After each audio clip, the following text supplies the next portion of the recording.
Your child is born with the anatomy of both a boy and a girl. These children used to be known as hermaphrodites. Now they're called simply intersex.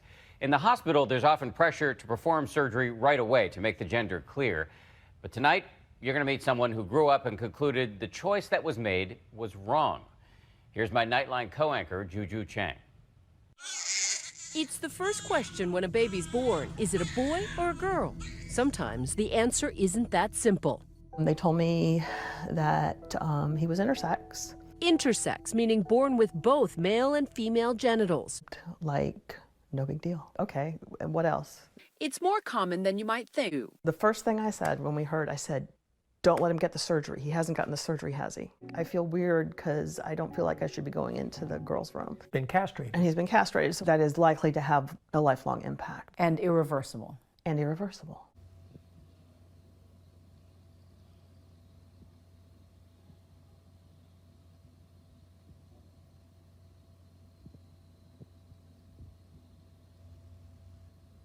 Absolutely, but I was dealing in my heart of hearts with what I thought was the right thing to do. So, what did you think? I think it was so interesting, that moment when he said that he didn't have any regrets.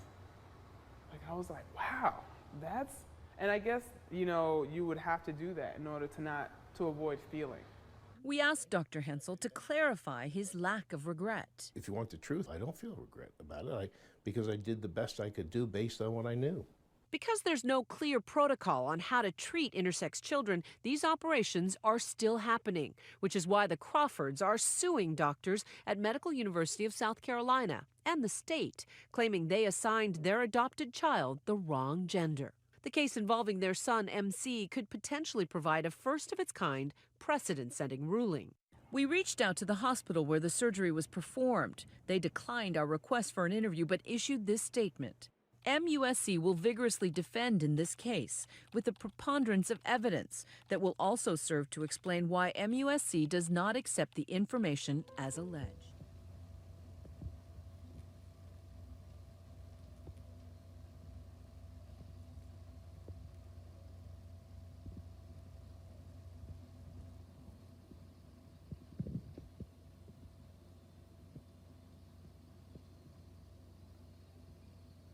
Me for the rest of my life. I wouldn't be who I am today if I was an intersex, but yeah, I wish those surgeries didn't happen.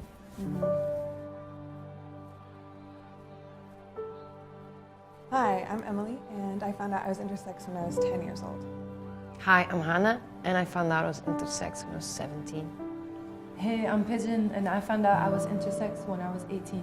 There's like a silent epidemic happening in this country and all over the world. All over the world. And so for me, and for a lot of children, what happens is they take out our internal testes.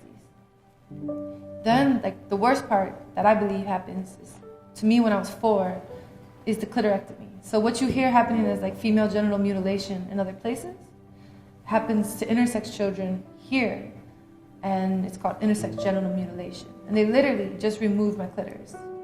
And when I was 11, they did a vaginoplasty. So they, without my permission or consent, stretched out my vagina in ways to make it more accommodating to my future husband's penis. And these are a few of the things that happen to intersex children all over the world every day. And it's an injustice, and it's an attack against like our human rights.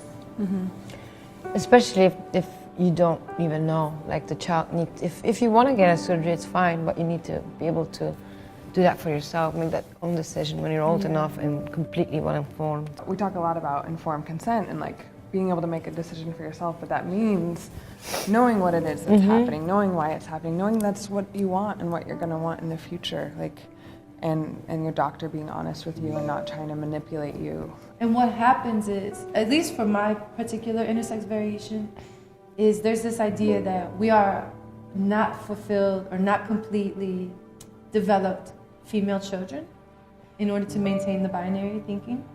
And then they tell our parents, we can help you fix your child and make them a complete female. We have this surgery over here, these pills over here. Most of the time, the surgeries are unnecessary and just purely aesthetical.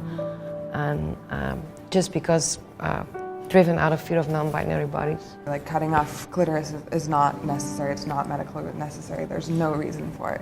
Taking out our gonads, taking out our testes when they're not a problem, that's completely unnecessary, and then it means we go on hormones for the rest of our lives. It's also like kids that have a big nose or something, they don't ask their parents, oh, should we just fix it real quick? Even if a child didn't have surgery, like you, I would say like it's horrible that doctors are making you feel ashamed about the body you were born with.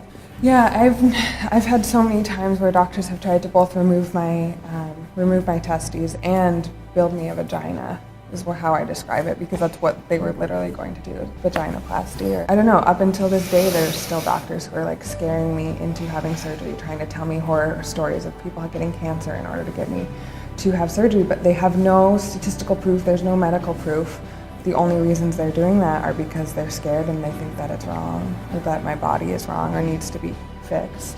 Those surgeries need to stop because they bring so much more complications and traumas. And there's nothing wrong having a surgery if you decide it for yourself, but you have to